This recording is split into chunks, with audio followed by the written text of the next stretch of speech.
Jina langu ni Nima. Nilikuwa mama peke yangu niliyepambana na maisha nikiwa na watoto wawili, Joshua na Amina. Bwana wangu alituacha miaka mitatu iliyopita.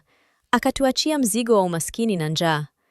Nilikuwa na kibanda kidogo cha mboga sokoni, lakini pesa hazikuwahi kutosha. Kila siku chakula chetu kilikuwa ugali na sukuma wiki. Watoto wanakwenda shule bila breakfast, nguo zimechanika, na kodi ya nyumba ilikuwa tishio kila mwezi. Nilijaribu kila njia, lakini milango ilikuwa imefungwa. Siku moja, nikiwa nimekata tamaa kabisa baada ya kutouza hata fungu moja la mboga, bibi mmoja mzee alinitokea. Bibi huyo alijulikana sokoni kwa maneno yake ya ajabu ya kichawi. Akaniambia kwa sauti ya chini iliyojaa siri, "Mama, kuna njia rahisi ya kubadilisha maisha yako. Ukitoa pesa ya kwanza kwa njia ya haramu, utajiri utakuja, lakini masharti ni mazito." Masharti yake yalikuwa haya: pesa ya kwanza lazima iwe ya haramu. Kila tarehe 12 usiku wa manane, nitoe sadaka ya damu ya mnyama. Ukikosa, duka litakula damu ya familia yako. Kamwe usimwambie mtu siri ya utajiri huu, na duka lifungwe saa 6 usiku kamili. Tamaa ya kuwapa wanangu maisha bora ilinizidi akili. Nilikubali. Siku 2 baadaye, shetani alinipa nafasi.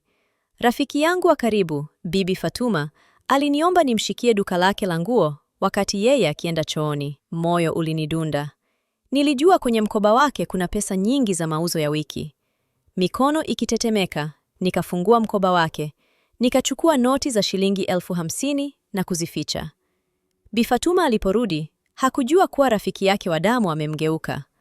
Usiku ule, nilienda kwenye lile jengo la zamani kijijini. Nikaiweka ile pesa ya haramu kwenye mfuko mwekundu mlangoni. Ghafla, upepo mkali ukapiga, milango ikafunguka yenyewe, huku sauti nzito ikivuma. Sadaka imekubaliwa, agano limewekwa, utajiri ni wako. Asubuhi iliyofuata, nilikuta maajabu. Kibanda changu cha mbao kimekuwa duka kubwa la kisasa la kudumu. Wateja walifurika kama mchanga. Pesa ilianza kuingia kama maji. Ndani ya muda mfupi, nilinunua nyumba, gari, na kuwapeleka watoto shule za gharama. Lakini utajiri ule ulinifanya nisahau jambo moja la msingi. Tarehe 12 iliyokuwa inakaribia. Mwezi wa kwanza nilisahau kutoa sadaka ya damu. Mwezi wa pili pia. Mwezi wa tatu, tarehe 12, nililala fofofo nikisahau kabisa agano langu.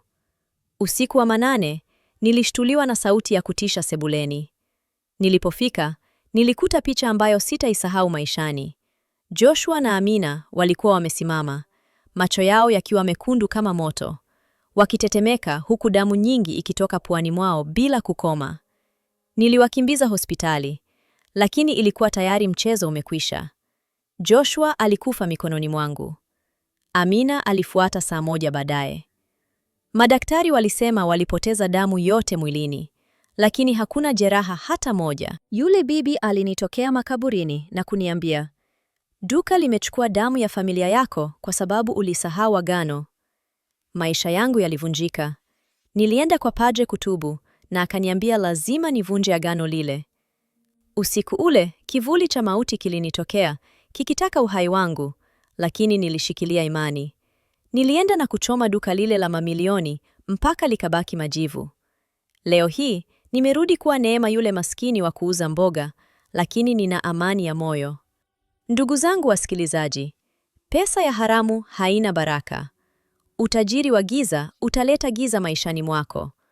Usijaribu njia za haraka, fanya kazi kwa bidii, na Mungu atakubariki kwa wakati wake. Mimi Neema, nitaishi na lawama za vifo vya wanangu milele. Usifanye kosa nililofanya mimi.